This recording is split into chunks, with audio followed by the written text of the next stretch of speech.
Allô tout le monde, bienvenue dans un nouvel épisode Le vrai du faux. Aujourd'hui, on va aborder un sujet qui touche autant les enfants que les adultes. Mais le temps de vous dire que je suis très heureuse que cet épisode soit présenté par une compagnie pharmaceutique québécoise, le groupe Jam Pharma, qui se spécialise entre autres dans le médicament générique. Et on sait, la pharma, c'est gros, donc je suis très, très fière qu'une compagnie québécoise ait décidé de s'associer avec cet épisode. Donc, un gros merci à Jam Pharma. Alors, aujourd'hui, on va parler de TDA et TDAH avec le spécialiste en la matière, Benoît Amarenguer, qui est neuropsychologue, qui est auteur de plusieurs livres aussi. Mais on va démystifier le tout parce que c'est un sujet dont on entend de plus en plus parler, mais on a encore beaucoup de questions. Alors, le tout part maintenant.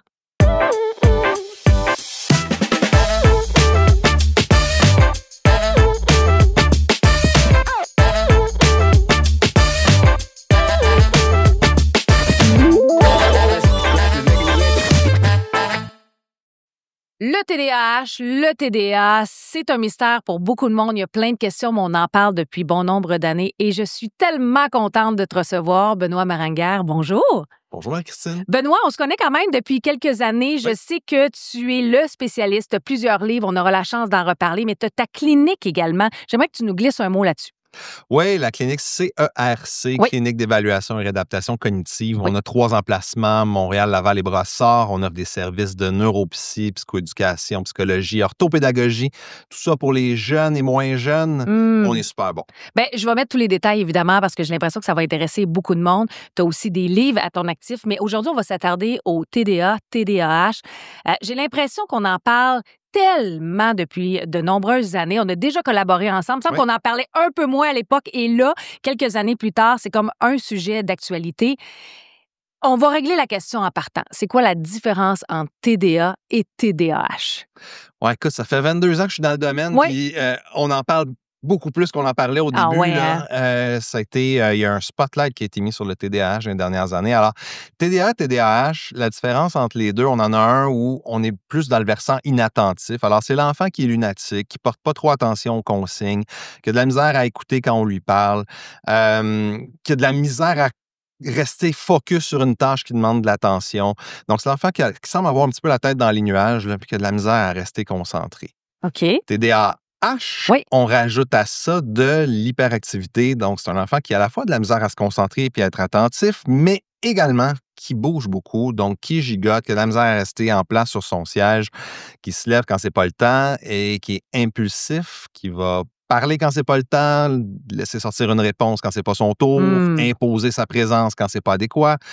Donc, on est dans l'hyperactivité, impulsivité. OK. Là, évidemment, tu sais, quand tu me fais cette description-là, on pense à nos enfants, puis à quelque part, les enfants, c'est un peu ça. C'est-à-dire qu'il y en a dedans, surtout les garçons. Je ne veux pas faire de genrisme, on va voir la différence, mais est-ce qu'en partant, il y a des facteurs génétiques dans le TDA ou TDAH?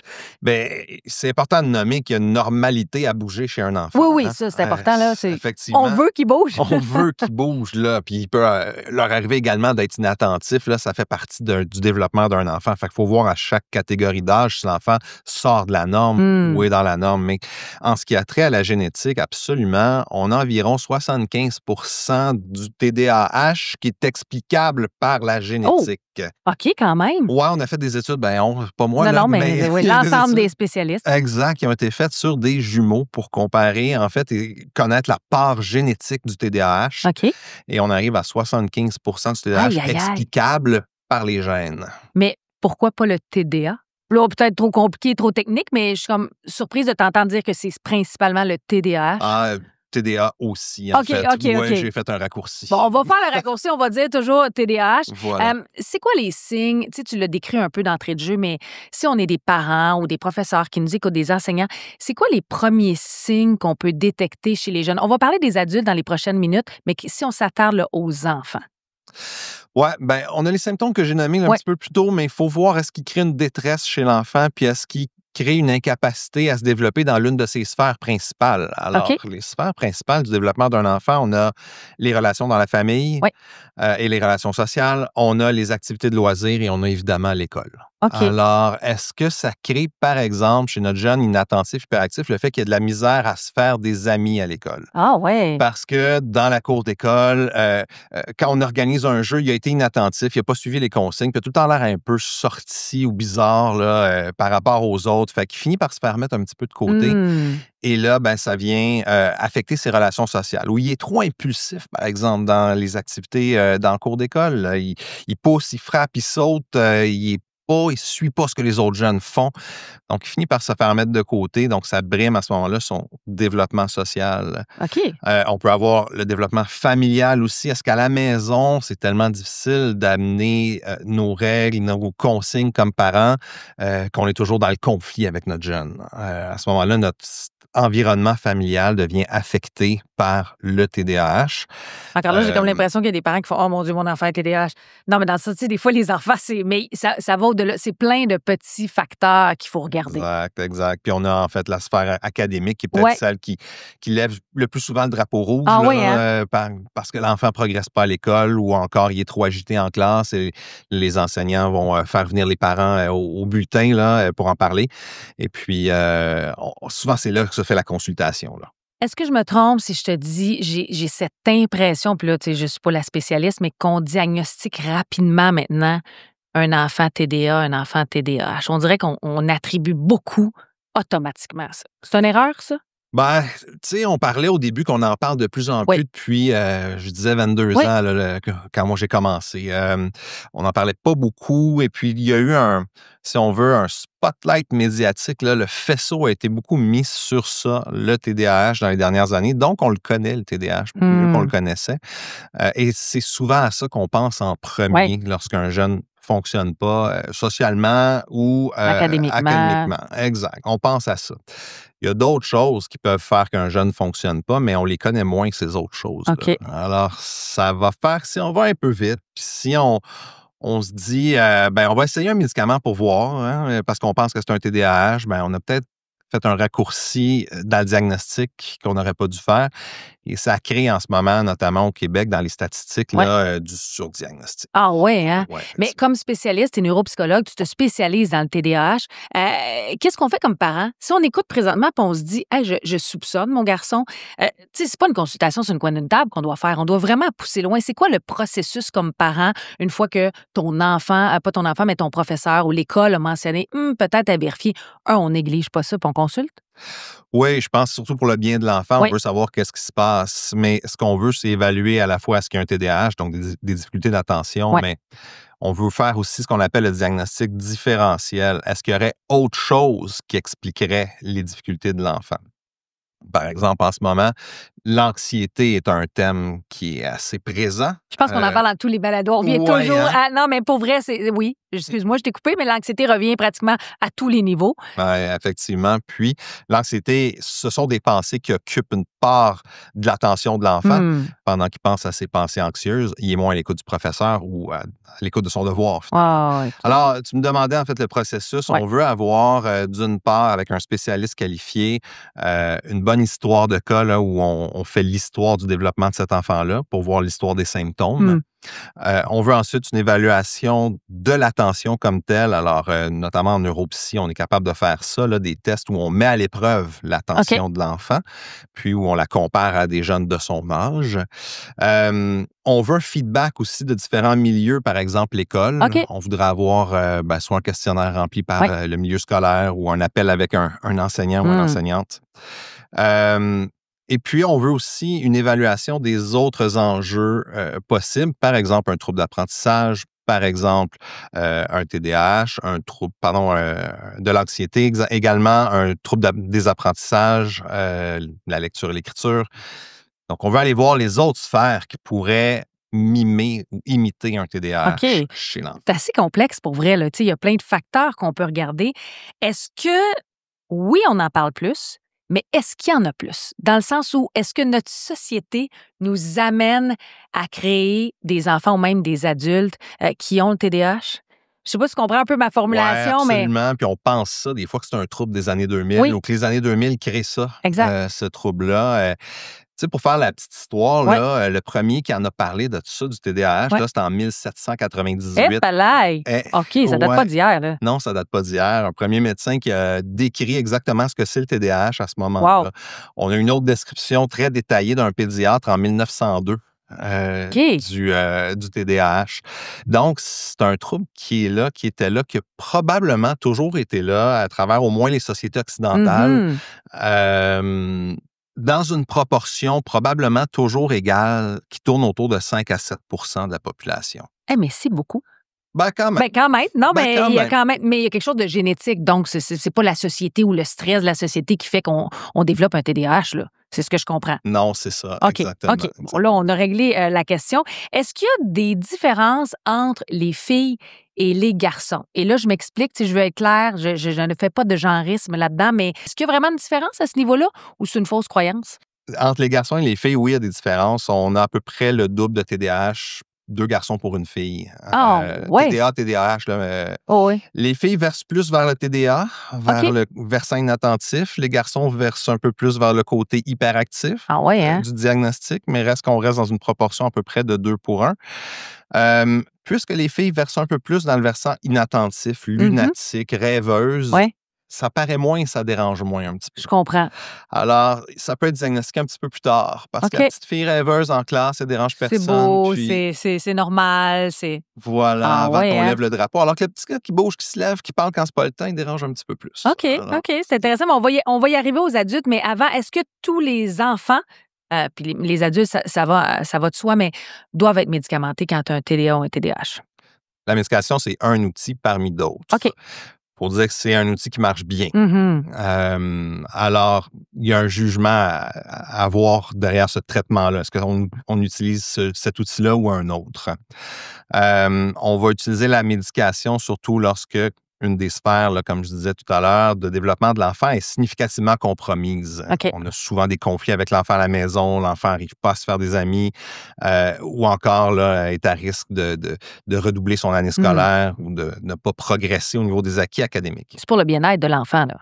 Absolument. Donc, on veut améliorer la qualité de vie de l'enfant. Ça fonctionne dans à peu près 70 des cas Wow. quand on a un bon diagnostic Ouais, de c'est ça. TDAH, quand c'est vraiment ça le problème, quand on Exact. ne s'est pas trompé. Là. Ouais. Donc, ça fonctionne dans 70 des cas, mais ça nous laisse quand même 30 des fois où Ouais. on médicamente, puis où ça ne fonctionne pas bien, OK. ce qui est aussi significatif. Donc, il faut être à l'écoute Ah ouais, hein? aussi des effets secondaires qu'on peut avoir avec la médication. Donc, ça pourrait être un mauvais diagnostic. Là, on est dans les spéculations, mais ça pourrait être un mauvais diagnostic de non-TDA ou TDAH. Ça pourrait être ça, OK. effectivement. Puis des fois même, on a le bon diagnostic, mais la médication C'est fonctionne. pas la bonne. OK. Ouais. OK. De ça, c'est rendu là, c'est des ajustements du cas par cas, comme on dit. On est parents. Notre enfant se fait diagnostiquer TDA, TDAH. J'aimerais que tu rassures les parents, en fait, sur oui, ton enfant peut réussir, oui, il va réussir sa vie, tu sais, qu'il y a cette possibilité-là. Je veux un peu de positif parce que ça doit être, tu sais, des fois, c'est assez demandant aussi. Qu'est-ce que tu as envie de dire là-dessus? Il y en a plein de positifs. Un enfant qui a un TDAH va apprendre à travailler puis à persévérer dans ses études, ce qu'un enfant qui a tout facile n'apprend pas nécessairement. OK. Donc ça, dans la vie, l'école, c'est aussi cet apprentissage-là. On apprend le français, on apprend les mathématiques qui sont utiles dans notre vie. Ouais. On apprend aussi à travailler puis à persévérer face à des obstacles. L'enfant TDAH l'apprend ça un Plus peu rapidement. plus Wow. que les autres. Le TDAH, surtout dans son versant H, a une forme d'énergie puis de dynamisme qui peut être utile éventuellement dans la vie du jeune qui deviendra un adulte si c'est bien canalisé. On peut avoir quelqu'un qui est dans les communications, quelqu'un qui est dans la gestion.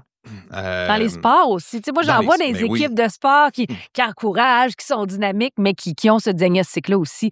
Exactement. On apprend à socialiser nos forces et nos faiblesses dans notre vie. Alors, on apprend à fonctionner avec ça et s'installer dans un milieu de vie ou une profession ou un emploi qui optimise nos forces et nos difficultés aussi. Alors, le jeune TDAH qui va travailler, par exemple, contre-maître sur un chantier où ça bouge tout le temps, où c'est très manuel, peut être très efficace. Là. Ah, mais j'aime ça que tu amènes les points positifs à ça. Je veux qu'on parle maintenant des adultes, parce que ça aussi, j'ai l'impression qu'on en voit de plus en plus des adultes qui se disent « Hey, finalement, J'ai un TDA, j'ai un TDAH.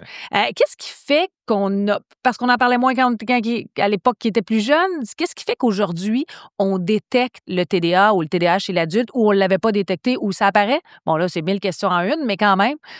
Ouais, ben on n'en parlait pas vraiment hein, quand À on l'époque. était jeune, par exemple. Tu es en train de dire qu'on est rendu vieux? Aïe, aïe, aïe, les années passent. Oui, ça dépend, c'est bien dit. Mais c'est pas quelque chose, tu sais, il y avait les petits tanneurs de la classe, mais il n'y avait pas tant ce diagnostic-là Ouais. qui était amené. Souvent, des adultes aujourd'hui voient, par exemple, vont faire évaluer leurs jeunes à eux. Ils vont dire, je me reconnais Ah dans ouais, ce hein? jeune-là, puis j'étais comme ça. Puis moi aussi, ils se reconnaissent, puis ils veulent enfin une explication à ce qu'ils ont traversé, les difficultés traversées. Donc, peuvent aller chercher une évaluation en neuropsy, par exemple, pour ce diagnostic-là. Et c'est que le diagnostic a toujours été présent. Ça, c'est important à mentionner. Ça apparaît pas chez un adulte, le TDAH. OK. Non. OK, ça, c'est quand même une nuance importante. Tu peux pas du Ouais. jour au lendemain dire « Ah, j'ai développé le TDAH ». Non, c'est ça. On peut attraper un rhume, mais on peut pas attraper le TDAH. OK. Ah Ça, ouais, hein? OK. ouais, Non, mais c'est bon à savoir quand même. Est-ce que exact. c'est une fausse croyance qu'on a? Ben oui, parce qu'il y a des adultes, des fois, qui vont se dire, je sais pas, je suis rendu à 45 ans, mettons, et puis ça fait une dizaine d'années ou 5 ans que j'ai plus de misère à me concentrer. Ça s'appelle la préménopause, gang. Non, non, on ne mélangera pas les sujets. Mais ah ouais, hein? Alors qu'en fait, le TDAH doit avoir été présent avant l'âge de 12 ans. On doit avoir eu des signes qui sont là et qui sont documentés Ah ouais? de difficultés d'attention ou d'agitation ou d'être le petit tannant, par exemple, Oh, comme je ouais. disais, là, mais avant l'âge de 12 ans, ça doit avoir été présent. Pourquoi 12 ans? Est-ce qu'il y a un développement X qui, à cet âge-là... Ben, c'est la période, le premier développement, première période scolaire, premier Ouais. développement du cerveau. Donc, on doit avoir eu un impact au primaire, si on veut, OK. à l'âge primaire du TDAH. S'il n'y en a pas eu à ce moment-là, c'est probablement pas ça. Est-ce que tu en vois de plus en plus, toi, en consultation, des adultes qui, finalement, découvrent qu'ils sont TDA, TDAH?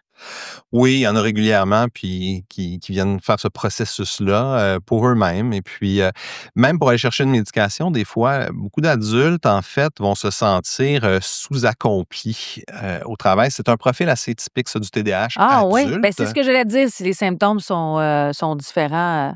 Ouais, beaucoup d'adultes vont se sentir sous-accomplis, c'est-à-dire qu'ils sont dans un emploi depuis plusieurs Ouais. années, sentent qu'ils pourraient progresser dans ce milieu-là, mais souvent progresser dans une job, c'est devenir avoir des tâches de gestion Ouais. et d'organisation quand on monte en niveau. Et puis c'est dans les difficultés du TDAH adulte, là. OK. S'organiser puis gérer. Alors souvent, ils ne montent pas et puis ils sentent qu'ils sont sous-accomplis et ils consultent là, un petit peu pour ça. Puis le TDAH peut être la réponse à ça. Chez l'adulte, en fait, j'aime parler du TDAH en 3D.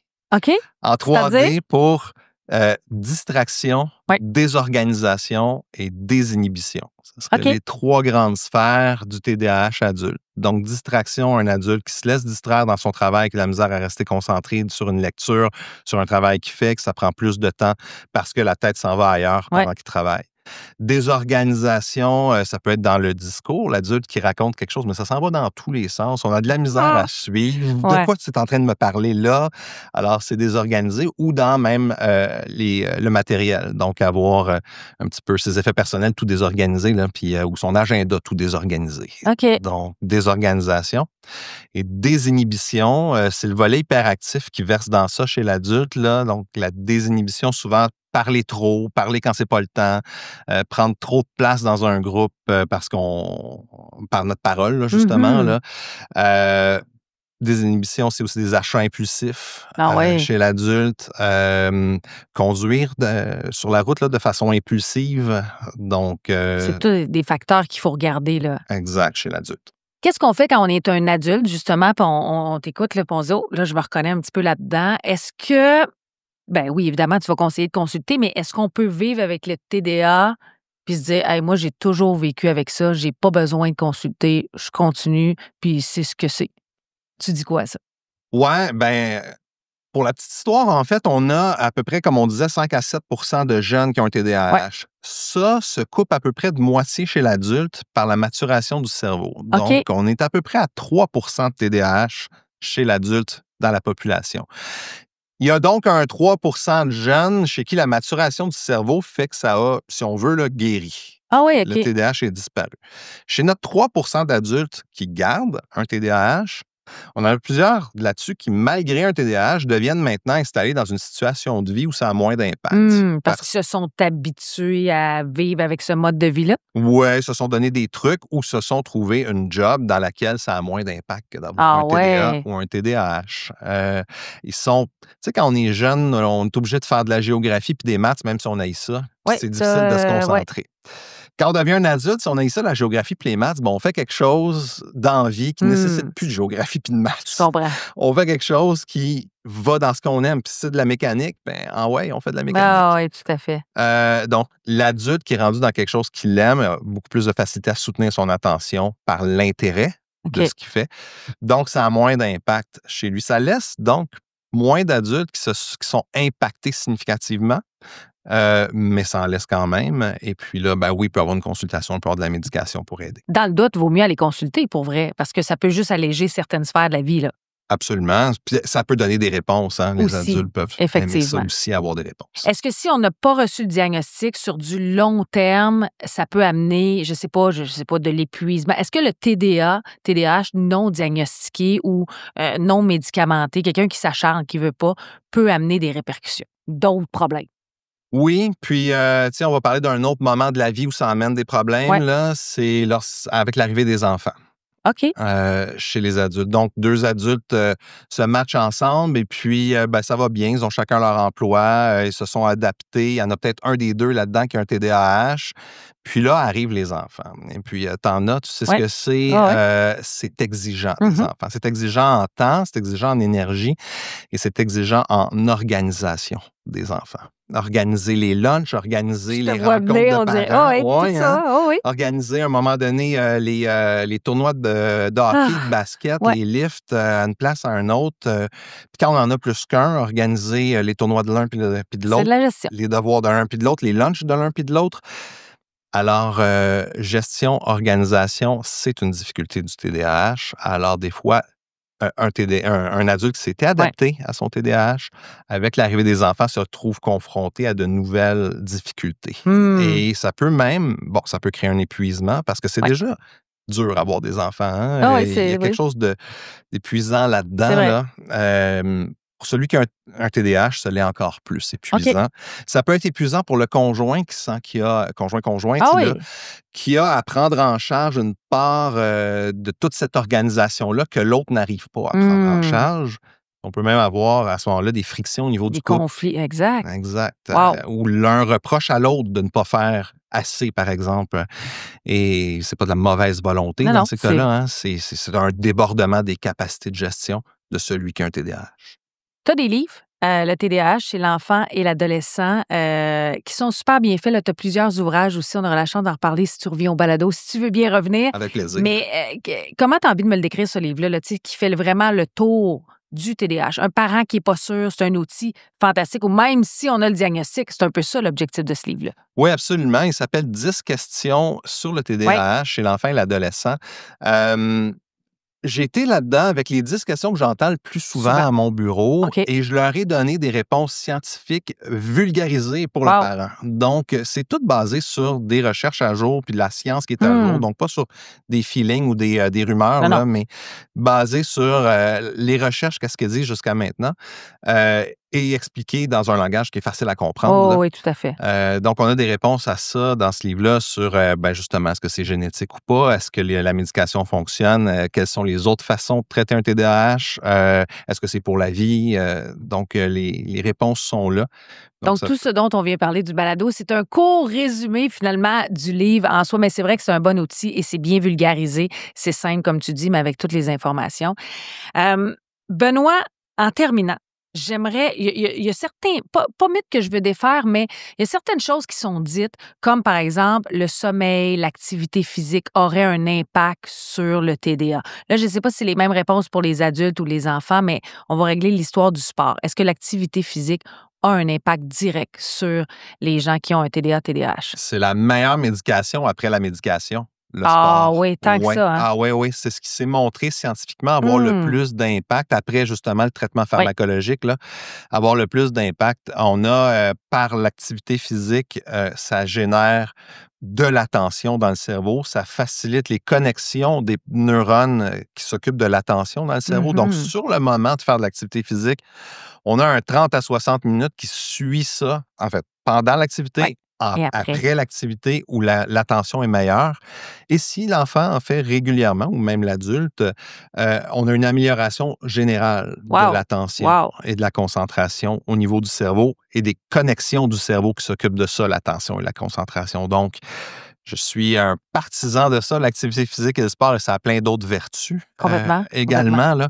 Mais pour ce qui est de l'attention, c'est un des meilleurs médicaments. Autre, conseil que tu pourrais me donner, est-ce que le sommeil fait partie de ça aussi? Parce qu'on l'entend souvent. Ouais. Alors, laisse-moi t'expliquer le TDAH sous forme de... Imaginons que c'est le carburant dans la voiture, Ouais. le TDAH, hein. Donc, notre carburant qui nous permet de fonctionner puis de faire fonctionner notre cerveau, c'est l'attention. Ouais.